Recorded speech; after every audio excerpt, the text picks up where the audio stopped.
ठीक है। तो यहाँ पे मेरे पास कुछ कुछ डेटा है, मेरा एक्सेल काम नहीं कर रहा है तो मैं गूगल शीट यूज करूंगा। ठीक है। तो डेटा के अंदर item name, category, stock, price and discount दिया हुआ है। मुझे क्या करना होगा, ये मेरे पास तीन फॉर्मूला है लॉजिक फंक्शन के अंदर, इफ एरर, इफ एंड और नेस्टेड इफ। इसको यूज करके मुझे फाइनल प्राइस, स्टेटस और रिमार्क को मुझे निकलना है। ठीक है। लाइक फॉर एग्जांपल यहाँ पे एडवांस फॉर्मूला एंड फंक्शन के अंदर, यहाँ पे लॉजिकल फंक्शन के अंदर ये मेरा जो क्लास है वो। तो इसको एक काम करता हूँ पहले। ठीक है। इसको मैं थोड़ा एक टेबल के अंदर डाल देता हूँ। ठीक है। फिलहाल के लिए हम लोग इसको, इसका जो कलर है, background colour red and font colour yellow, और इसको मैं एक टेबल के अंदर डाल देता हूँ। ठीक है।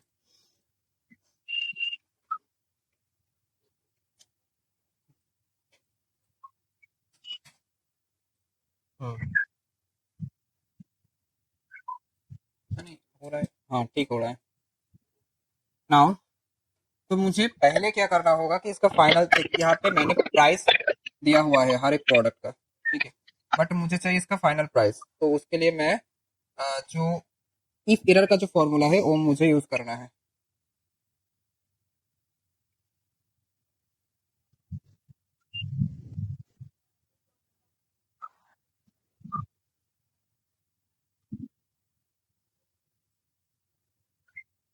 सो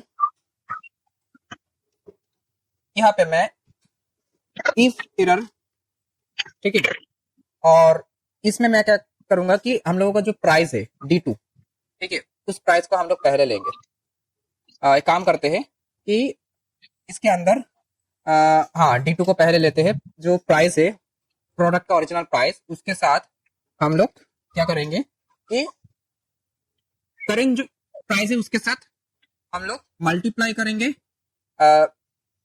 E2, मतलब जो डिस्काउंट है उसको। ठीक है। और ब्रैकेट क्लोज, कॉमा लगा के यहाँ पे हम लोग सिंपल लगा देंगे एक स्ट्रिंग। अगर मुझे डिस्काउंट के साथ साथ कुछ भी मैसेज में शो करना है तो मैं उस केस में इफ एरर का जो फंक्शन है मैं यूज कर सकता हूँ। ठीक है। और भी बहुत सारा केस में हम लोग यूज कर सकते हैं। फिलहाल हम लोग इस पर्पज के लिए अभी जो इफ एरर फंक्शन है उसको हम लोग यूज कर लेते हैं। ठीक है। चेक डिस्काउंट, चेक डिस्काउंट ये स्ट्रिंग के अंदर होगा, और then close the bracket. Okay. तो ओरिजिनल प्राइस है 55,000, 10% डिस्काउंट मिला के इसका ओरिजिनल जो फाइनल प्राइस होता है, ठीक है, और वो होता है 49,500। ठीक है। आया समझ में? अगर मैं इसको जीरो कर देता हूँ तो उस केस में भी हम लोगों के पास सेम ही प्राइस रहेगा। राइट? इतना तक समझ में आया? हेलो। अब मुझे क्या करना है कि ये तो मेरे को मालूम चल गया है कि इफ एरर को कैसे हम लोग यूज करते हैं। अभी दूसरा है, मुझे यूज करना है स्टेटस। ठीक है। और हम लोगों का दूसरा फंक्शन है इफ्स, IFS। तो उसमें मैं क्या करूंगा, इक्वल IFS। ओके। और इसके अंदर पहले मुझे इसका जो स्टेटस है, स्टेटस के अंदर प्रोडक्ट अवेलेबल है या प्रोडक्ट लॉ स्टॉक में है या आउट ऑफ स्टॉक है वो मुझे बताएगा। तो उस ऐसा कुछ सिनेरियो में हम लोग ये वाला जो फंक्शन है इसको यूज करते हैं। राइट? तो अगर ये डिपेंड होगा प्रोडक्ट का जो अवेलेबल, जो ये डिपेंड होगा बेसिकली स्टॉक के ऊपर। ठीक है। तो हम लोग हम लोग करेंगे, स्टॉक को सिलेक्ट करेंगे। अगर स्टॉक कंपेयर टू जीरो होता है, मतलब जीरो स्टॉक होता है, तो उस पर्टिकुलर चीज में मुझे क्या क्या एरर शो होगा। पहला जो होगा, ठीक है, वो होगा out of stock, out of stock. ठीक है। अगर स्टॉक के अंदर जो प्रोडक्ट है 10 से भी कम रहता है आइटम, मतलब टोटल सपोज 5 प्रोडक्ट स्टॉक के अंदर, 5 और 6 7 8 9 रहता है कोई प्रोडक्ट, तो उस पर्टिकुलर केस में मुझे क्या शो होगा, सिंपल कि लो स्टॉक, लो स्टॉक। ठीक है। और अगर 10 से ज्यादा प्रोडक्ट शो होता है, फॉर एग्जांपल C2 में अगर 10 से ज्यादा प्रोडक्ट रहता है, ठीक है, तो उस केस में सिनेरियो पे हम लोगों का शो होगा प्रोडक्ट अवेलेबल। प्रोडक्ट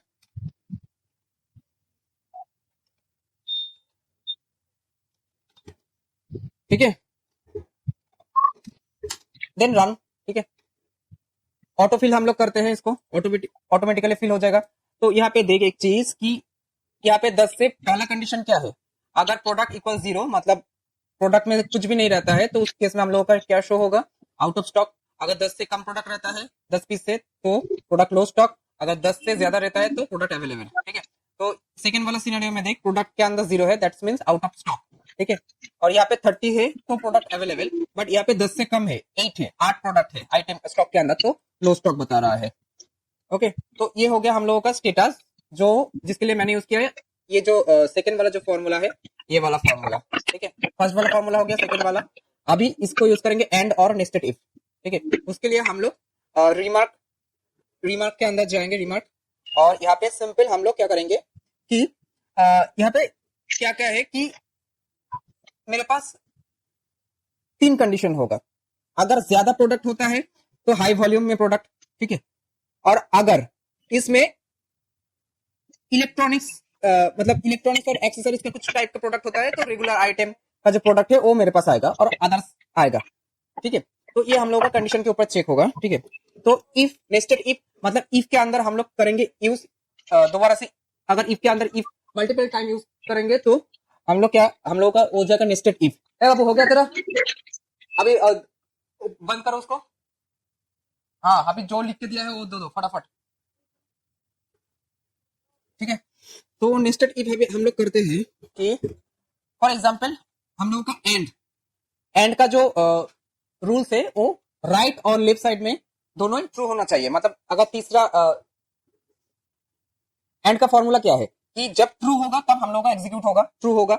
अगर ट्रू में से किसी भी मतलब अगर राइट और लेफ्ट में किसी भी एक जगह पे एक ट्रू रहता है दूसरा फॉल्स रहता है तो वो हम लोगों का फॉल्स हो जाएगा। ठीक है, तो हम लोग यहाँ पे भी कंडीशन को दोनों को ट्रू रखना है, तो इसलिए मैंने लिया है एंड। ठीक है, देन मैं स्टार्ट करूंगा। ठीक है, स्टार्ट ये है कि प्रोडक्ट के ऊपर डिपेंड होगा। ठीक है, अगर पहला कंडीशन क्या है कि अगर प्रोडक्ट रहता है 0 से ज्यादा। ठीक है, प्रोडक्ट हो जाता है 0 से ज्यादा। ठीक है, बट यहाँ पे प्राइस जो होगा वो अगर 1000 से ज्यादा होता है। ठीक है, तो इसमें हम लोगों का जो शो होगा वो क्या होगा, ये high volume, high volume. Okay,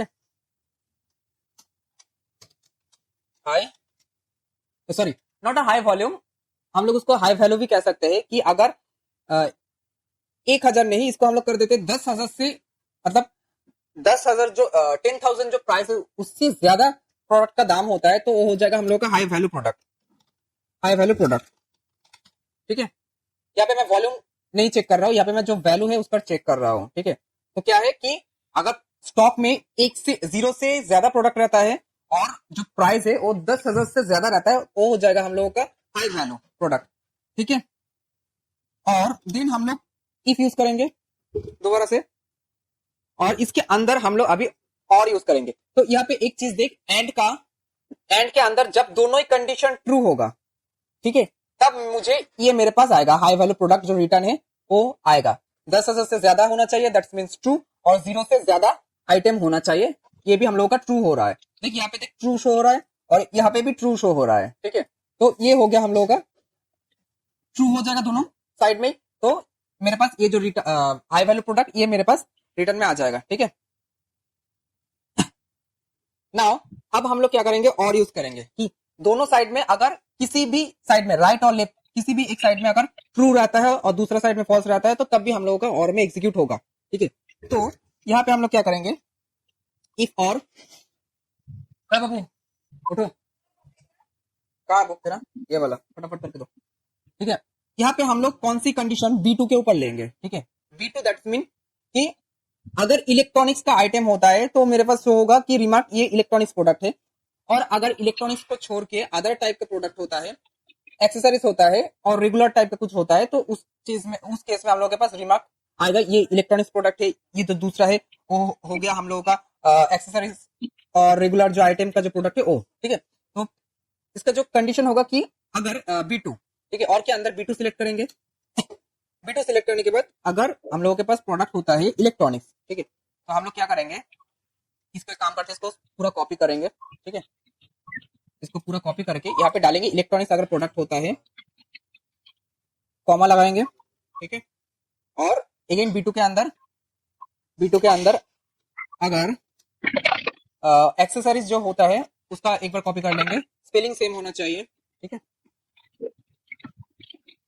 यहाँ पे एक्सेसरीज, ठीक है। तो इस चीज में मेरे पास क्या आएगा, ठीक है, इस चीज में मेरे पास आएगा कि अगर इलेक्ट्रॉनिक्स के केस में रेगुलर आइटम और एक्सेसरीज के केस में अदर आइटम आना चाहिए, ठीक है। तो देख लेते हैं इसको कि कॉमा लगा के इसका इसमें रिटर्न आएगा मेरे पास कि regular item, regular item, comma लगा के अदर्स आइटम, ठीक है, आइटम, ठीक है। तो अब इसको हम लोग देख लेते हैं। देख